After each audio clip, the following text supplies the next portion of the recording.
Fuller project. I was a reporter in Kabul. I'm with the Reuters news agency and also with the Washington Post. I also founded Sahar Speaks, which is a program for Afghan female journalists. Before we continue, can everyone please, sorry, who's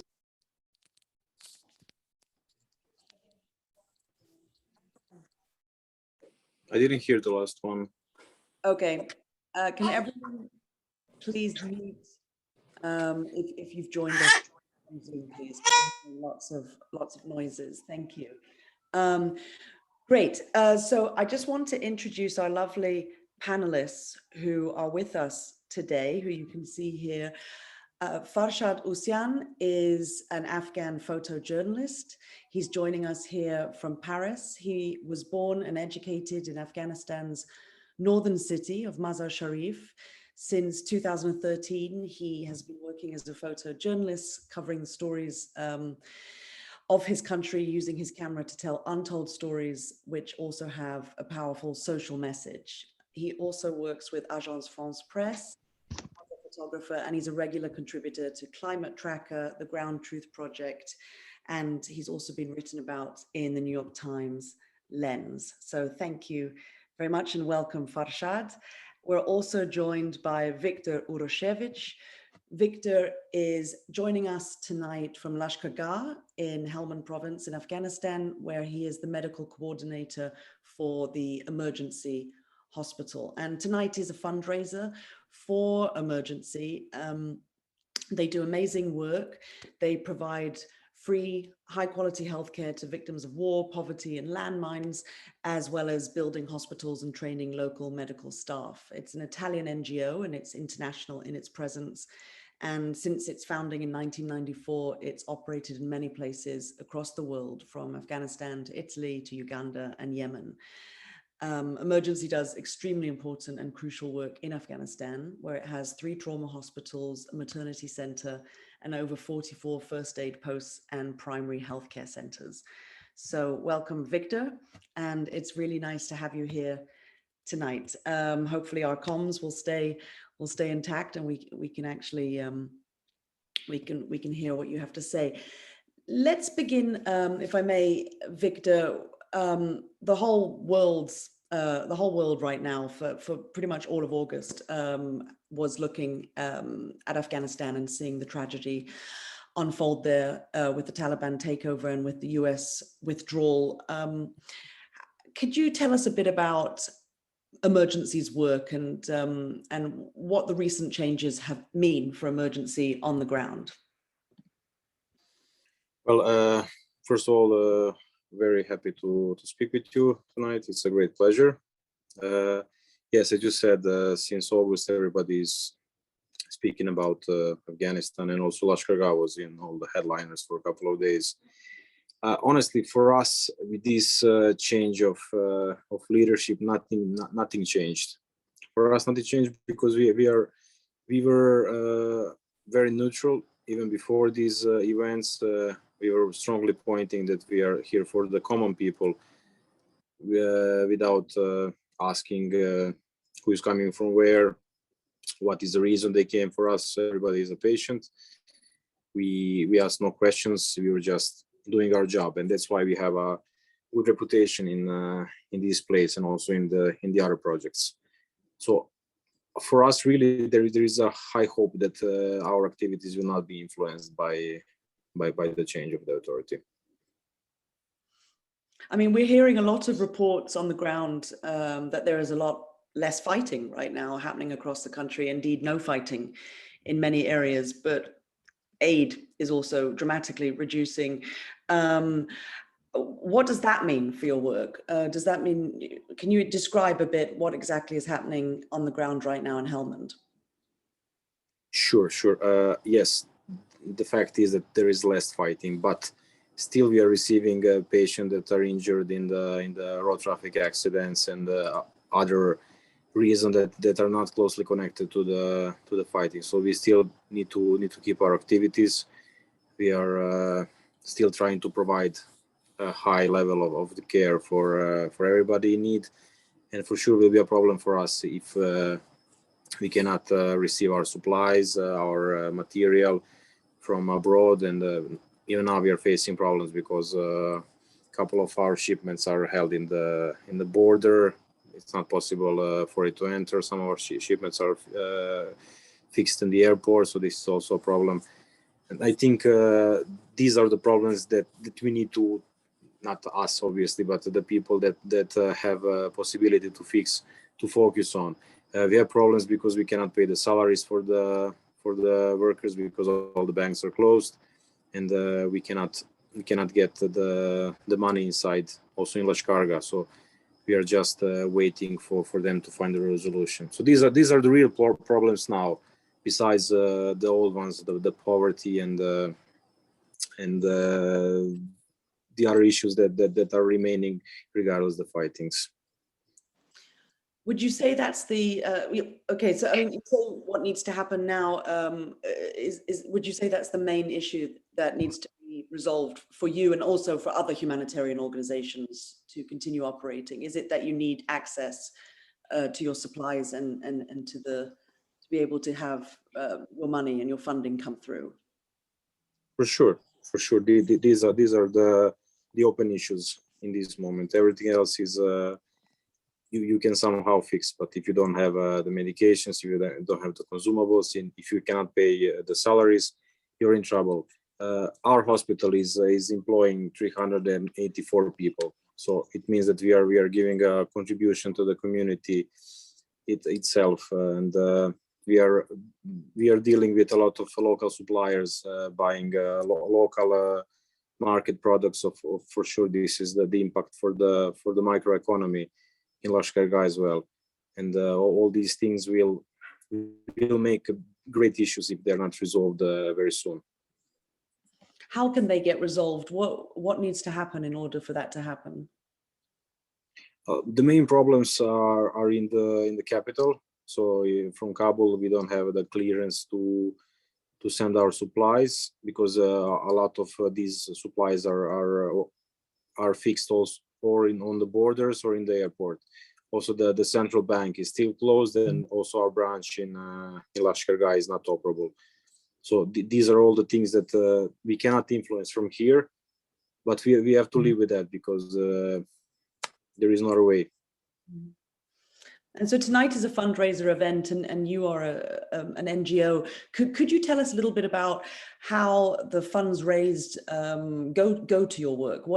How does it contribute? What exactly will...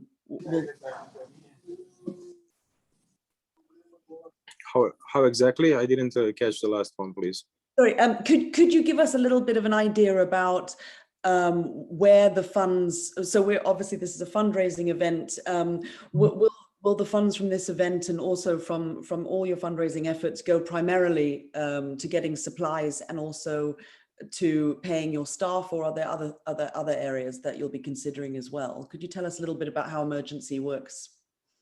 Sure. Every single cent that we spend in these projects is very transparent. We have all the invoices that we present to our donors, and every cent needs to be accounted for. All the donations are being spent only for the improving of the quality of treatment, for introducing new techniques in the surgical field, employing more national staff, and supporting the local economy. So I would say that the origin and the last place where the money is getting, everything is transparent, and we are really serious about it, and we really want all the money collected from the donors is being spent in a proper way to help the people. As a journalist, I'm acutely aware of how headlines can change, how the world's attention can quickly move to the next tragedy, to the next big story. How do you think the world, what needs to happen to make sure that Afghanistan stays on people's minds going forward? Honestly, I really hope that Afghanistan will not be anymore in the headliners, because I was following the situation from a couple of years ago, and as there were these small clashes, nobody was actually so focused on. When the big things happened and everything was at stake, so the journalists started to ask more questions. Also from my country, they called me from many sources to speak about, even if in Serbia, for example, was never an issue. I think we need to raise the awareness that now there are new problems. There are new problems that are not so actually new, but they are now in the first place. So they are not dying of bombs and bullets anymore. But the problem is they might die of the cold during winter, because they will not have woods to make the fire. Maybe they will not have enough food, which we are seeing in these moments, because a lot of people are coming to our hospital to ask for food. They don't have a decent meal. So this is the things that we need to raise awareness about. We need to let humanitarian organizations re-enter Afghanistan and to do their jobs, because we need to unfreeze these accounts of theirs that needs to be given for the normal people. Not anyways, I don't want to be too political, but I think we need to raise the awareness of the situation here, which is deteriorating fast, and if somebody doesn't start to act, I mean, yeah, without. it's going to be a very bad winter. Sorry, we lost you a Can little. We lost you a little bit there. I believe you were saying it could be a very bad winter if the pressure is not kept on. Is that correct? For sure, because I'll explain you on a simple example. A lot of people now, they don't have the windows on their houses, and they don't have money to fix it, and so these are the basic things. So people cannot cover their basic needs. They don't have money to buy food. They don't have money to buy clothes for their children. Their children are walking barefooted, even during winter. So this is something that needs to be strongly pointed. These people need help. With that, I think that's a good time to open up questions for Viktor Urošević from our audience. If you have a question, could you please or raise your hand, raise your Zoom hand, or you can also send us a message here. Anu.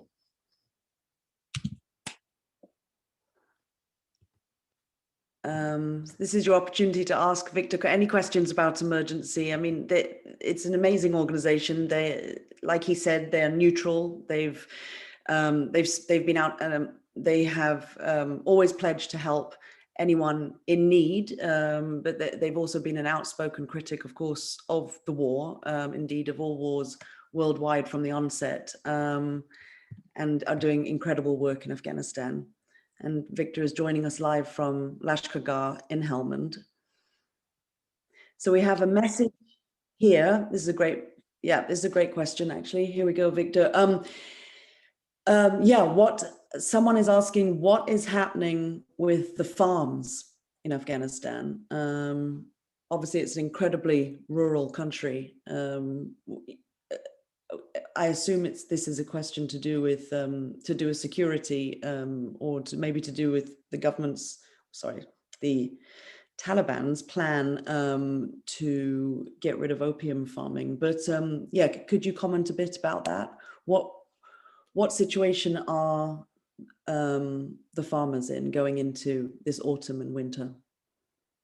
Well, still in this moment, it's not completely banned, but the price of poppy jumped 2 to 4 times comparing to the previous year, because there is the fear that it will be strictly forbidden. So for sure, it's influencing the people's plan for the next year regarding crops, and even it's quite contradictory. It's still one of the sources of income for for these people, even if the end product is quite questionable. But for them, it's something that that's been inside their tradition for ages, for decades. So for sure, it will make a lot of impact in the economy. Thanks. And we've got another question here. If you could describe for us a little bit so we understand exactly how emergency works. What was your hospital like several weeks ago when things were more severe, when the situation was unclear in the country about which direction it was heading in? Could you describe what a day was like? Sure. But all the days were similar. From the early morning, we were trying to make empty beds in the hospital. From 94, we reached 112 at some moment. So it was always a struggle for empty bed, because every time you need to refer a patient because you don't have bed, it's a painful thing. We were working around the clock. Luckily we had enough staff, because most of them were staying with us, sleeping in a hospital, because it was the safest place in the city, and it was always being spoken from all the sides that we will not be targeted. That we will not be targeted, and that's why all our employees stay with us. It was not pleasant. It was not pleasant. This is the first time that I actually saw fear in the eyes of my national colleagues. So we were not knowing what is going to happen. We were not knowing. Wait 1 second, Manu. Don't work. Give me. Sorry, I have a problem with my charger. It's like here everything is unstable from the electric to the internet. So yeah, it was quite intense. We didn't have guarantees that our hospital will not be targeted. Even now in Panjshir, I just spoke with my colleague. They're living the same situation, because in Panjshir there is a high possibility that tonight will be the big battle for the valley. So I'm sure that they're very scared, and they will not know what will happen until the end. So it was quite intense. It was quite intense. It never happened here that the battle took such a great impact to the city center. A lot of people were left to die on the street, because there was no possibility to move them with ambulances. It was quite intense. It was quite intense. That's really interesting and horrifying about Panjshir and what may happen tonight. And thank you for that insight into your work. There's just one more question for Victor before we move on to Farshad, which is, a lot of people associate this war justifiably with the plight of Afghan women, and we're already witnessing rollbacks across the country with the Taliban now back in power to women's rights. Without venturing into a political arena on this, simply from an emergency point of view, has your care for women changed at all in the past 2 weeks in how you care for women? That's a question from the audience. Sure. I will tell you. Yeah, here in emergency, we are always trying to point that females should be respected, and all of us, we are trying to give them examples how to behave with them. And for sure, here we saw a great progress comparing to 1 decade ago. In this moment now, we have guarantees that our female staff will be left to continue working, even they have encouragements from the government to keep working, to keep educating themselves. They promise that they will not forbid the education for little girls and the ladies that want to try the university. So remains to be seen. A lot of things can be spoken, and we just need to understand if it's really going to happen. The encouraging fact is that we didn't lose any of our female staff. So everybody, every single one of them is still with us, still coming to work, and this is encouraging fact. And they really don't seem scared. So this is a good thing. This is a good thing. That is indeed a really good note. Thank you so much for that amazing insight from the ground. It's fascinating to speak to you, and I'm delighted that we can have this fundraiser for emergency tonight. Thank you so much. Thank you. I apologize for my connection and and a bit of this. No, the fact that we've got you on video live at this point in time is great. So thank you so much. And now we're going to speak to Farshad Usyan, our photojournalist who is with us here. And it's going to be a similar format. I'll just ask you, Farshad, some questions before we move over to our audience, who have lots of questions for you as well. If I may, my first question is about, obviously I'm a journalist, you're a journalist, but my question is more to do with photojournalism at this point in time. Foreign journalists seem to be operating right now okay in Kabul, and it's the Afghan journalists who are not. Afghan women journalists are being told they can't do their jobs. They're being replaced by men or by Taliban members. How crucial is it right now that we have photography in Afghanistan documenting this period in time? Could you talk a little bit about that? Thank you, Amy. I'm glad to be part of this fundraising, and I'm thankful to anyone who purchased my photos, like the prints, for this fundraising for the emergency hospital, because this is the least we can do right now for our people in Afghanistan. And about visual storytelling right now in Afghanistan, or journalism at all, since Taliban took over Afghanistan, it has been a treat for Afghans only, but not for foreigners, which is really weird, because since US made a peace deal with the Taliban, since then it's Afghanistan has been safe for foreigners, but not for the countrymen. And also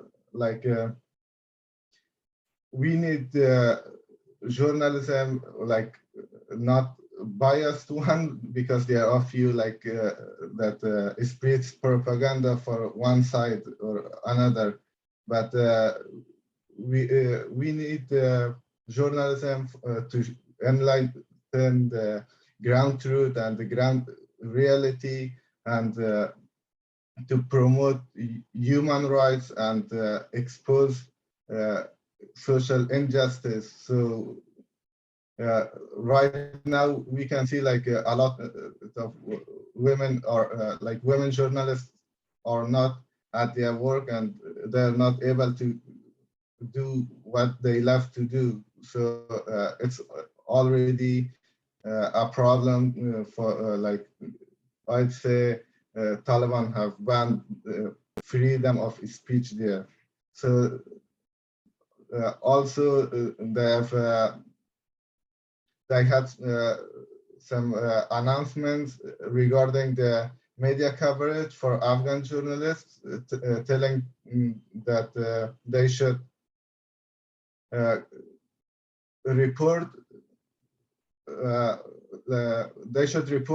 according to Sharia law, which is different. Like if we come to women's rights, it's different in Sharia law. It has been defined differently in Sharia law than the global definition of the human rights. So it's another problem. So yeah, but still the foreigners are doing some really great job there. I have my friends there. They're reporting really well, and that's crucial and important right now. And what is, I mean, you're currently in France, safe, thankfully. What is the situation like for your Afghan colleagues, your journalist friends who have remained in Afghanistan? Are they scared? Are they able to work? Uh, yeah, of course, all of them are scared. Some of them couldn't get into the airport the same day like I did. They got stuck in Kabul, and some of them are hidden in some places. But some of them went out to keep working. Some of my journalist friends were beaten by Taliban. So it's risky to work now because like if you like if they were foreigners, they would be fine.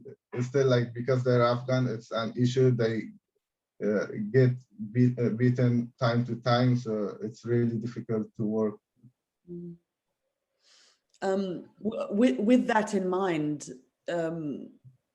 these difficulties that they are facing in violence, actually, what do you think of the Afghan photographers who are working? What do you think the focus should be on? What do you think they should be photographing for the world to see at the moment?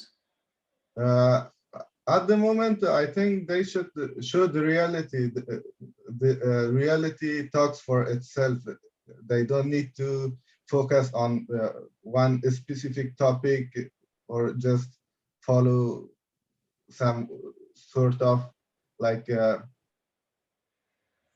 pre-planned topics and stuff.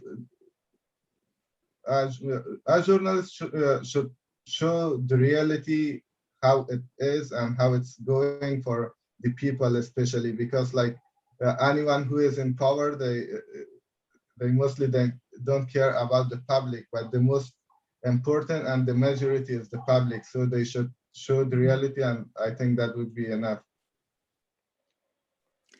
I mean, photography in Afghanistan was part of this really lively arts scene which developed over the last 20 years in Afghanistan. And I would love to know your opinion about the future for the art scene. I mean, the Taliban have already said that they've banned music. Today we saw the murals, the famous murals on Kabul streets, on the blast walls being painted over by members or instructions of the Taliban that art lords had painted. What do you think is the future for the arts scene in Afghanistan? Is there one? Under Taliban rule, there is no future for art, music, or any kind of art, I'd say, because they're against art, since they are fundamentalist and they just want the rule according to Sharia law, which doesn't allow music or any kind of art. So, like you might have seen, they have painted the faces of the pictures hanged on the walls of Kabul, or also they have covered some of the art lords' murals. So I don't see any future for the artists or art under Taliban rule. Which is, yeah, no, that's absolutely devastating. What do you think going forward, if you can look at it, going on from what you were just saying about the Taliban, how do you foresee the Taliban actually governing the country? Will they be able to govern this country? I'd say Taliban. A lot of people believe that the Taliban have changed. They're not like they were 20 years ago, but I don't believe in that, because we already saw a lot of like videos coming out from Afghanistan social media, and like they banned music, so it says it all. And also they told women to stay at home till they have a plan for them to come out, and they can and also in the government they didn't include any woman, so that's a big issue, I'd say. And yeah, Mhm, mhm. Yeah, they talk about an inclusive government, but it's very interesting what the word inclusive here means when 50% of the population are missing. Yeah, I'd say because like in the past 20 years, people have tested some freedom at least. So a lot of people are against the Taliban's mindset and ideology.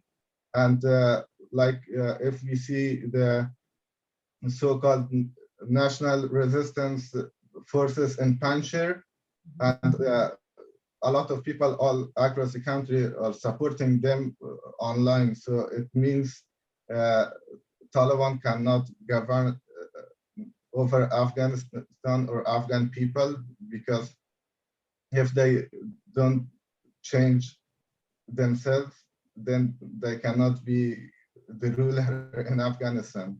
Mm, mm. That's very interesting. So yeah, so the last 20 years has produced or people who are different from the 1990s. There's a new generation. Yeah, definitely. Mhm.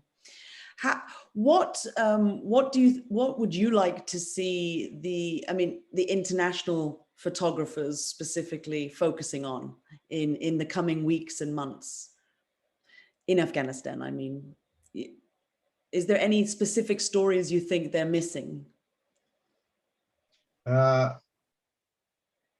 I think they're doing really good right now because they're covering all different topics. Uh, so I don't see anything missing right now, but maybe in the future they should cover more like social stories, Mhm. not just the political stories. That would be more uh, like description of the situation in Afghanistan, the people's daily life. Uh, it, uh, it says it all right. Like it doesn't need to be everything like conflict and about the fights and some counts of the casualties among the two sides and stuff. So it can be like even like they should go report from the emergency hospitals. That would be really good. Like, and also the daily life of people. A lot of people uh, got internally displaced recently, and they're living in camps in bad situation. And also people are heading to a severe poverty, to abruption of the banking system, and a lot of people lost their jobs. And uh, I know most of the people already ran out of money. So that's a big problem rather than just seeing the Taliban being in power or any other group. What about yourself? Are you going to continue photographing the daily lives of Afghans who live abroad, or what are your plans?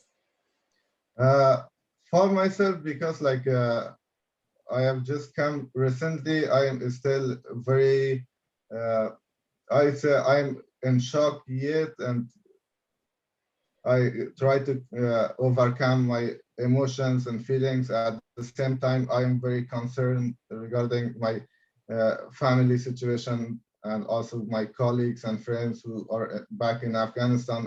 I'm constantly in touch with them. So Mm. I couldn't find like proper time for myself to think really about it. But I think photography would be something inside me through my life. But nowadays, I'm thinking of changing my career Okay. to something like maybe I'd go back to Afghanistan. I'm really thinking of it. So I don't know when would I be able to go there. But since I have come here, I have got a sense of guilt also, I'd say that. Oh. I'm sorry to hear that. But I'm very happy as well that you're safe, at Thank least. you. Great. Let's open up questions for Farshad. I'm sure there's lots of questions. Farshad has donated his wonderful photographs. He touched on daily life and earlier. That's what he's known for. These really beautiful, insightful photos of glimpses into Afghan daily life, and you can purchase them right now, and the sale is going until the 15th of September, and all proceeds go to emergency. And we were joined earlier by Viktor Urushevich, who told us about emergencies operations in Helmand at the moment in Afghanistan. So yeah, let's wait for some questions. Ishkar has actually just shared the fundraiser again. It's words of encouragement and strength. Thank you. Here we have a question. Yeah, touching or following on from what you were just saying about returning to Afghanistan, someone has a question for you, which is how will you contribute, or how do you think you will contribute to your society if you go back to a Taliban-controlled Afghanistan? Because I have studied the medical faculty and I am a graduate doctor, so the best profession I'd say is being a doctor in Afghanistan. As you see, emergency hospitals and other hospitals are always open, regardless of what regime it is and how with the situation. So I might go back and become a doctor if I cannot be a journalist or some. If I cannot contribute in any other way, that's the bottom line or the least I can do for them. Yeah. Amazing. You can maybe then work for emergency. Yeah, maybe. Full circle. We've got another question here. Yeah, this is really a really interesting point. Considering Afghan journalists are not being given the same access as foreign journalists at the moment in Afghanistan, and therefore the amount of news available in Dari and Pashto is also getting limited, do you think that this makes it easier for the Taliban to control the narrative they want? They have already controlled the narrative, because if an Afghan journalist who is actively working now in Afghanistan, he cannot report on something really opposite to what is the Taliban doing. Like, they cannot expose the wrongdoings of the Taliban right now, because they just kill the journalist and no one would care about it. And also, like, we see the entire world abandoned Afghanistan. So if an Afghan journalist dies, then no one would care really, like any other Afghan. And it has happened in the past years, like a lot of journalists got killed on duty, but no one asked about them and no one followed up. So Yeah. It's really bad situation, and so it's a controlled narrative right now. Mm-hmm. Yeah. That's a really good. The narrative has already been limited in recent years through attacking them, and through the violence in the country. Here we have a question about your work and the daily life that you captured so beautifully across Afghanistan, across the whole country, really. This person is asking, how did things change seasonally? Like the snowy picture that you took of the Blue Mosque in Mazar Sharif.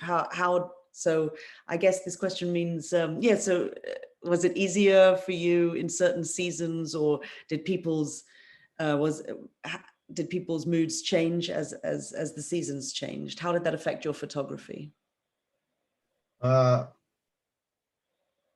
Like as a photographer, I had to be prepared to take photos in any kind of light or any season through the year. So it's different because like in the winter, during the cloudy days, the light is equally spread all over the area or the environment. So you can get more details and it comes very clear and soft. But like during like summer, it's different. Then you have the light and shadow, so you can still have your combination, but it differs based on the light and the environment. But I think I like the winters the most. Okay. The winter is, I mean, I've lived through Afghan winters. They're really cold. Yeah, especially in Mazar, it's really cold. Yeah. Why do you like them so much? It was maybe because I don't know if it's really personally related. I feel that I am an introvert person. During the winter, most people are just into themselves, like covered up and not much interacting with each other. You can see that individuality of people all across the city, and yeah. That's really interesting. Okay, and we have a question here. Yeah, this is very important. What do you think people in the UK or in Europe can do right now to help Afghanistan? People and people like I'd say people are always united all over the world. It's just the politics and the governments that separates us through like political borders, and they put some burdens and limits. So we understand. The best thing would be through like this fundraising is a good cause. They can just donate to emergency hospitals. That's a lot of help, and also they can go and donate through different channels for different causes. So that would be a lot of help already. Yeah. That's it. Yeah, that's a very good point you make about people are united, but the politics are different, of course. There's been an outpouring of support from people, and indeed it was ordinary citizens in many cases who were helping their Afghan friends come out of the country. Not governments particularly acting completely effectively. Okay, so we're reaching the end of our time here. Are there any more questions for Farshad before we wrap up? So I don't think there are. So Farshad, thank you so much for joining us and for donating your photos. It was really interesting to chat to you. And I'm glad to be part of this fundraising, and I was part of the previous fundraising, and in the future I'd be involved again. Oh, wonderful. Thank you. So I'm just going to remind everyone again, so all proceeds of this fundraiser go to Emergency, which was founded in 1994 and has been in Afghanistan for a very, very long time, and does extremely important, vital work. And here on the chat, you can see where you can donate, and there's also a live print sale happening right now where you can buy Farshad's work and that of other photographers who have been in Afghanistan and other Afghans and foreigners as well, happening right now in London. And here is the Emergency donation button link as well. So thank you very much, everybody.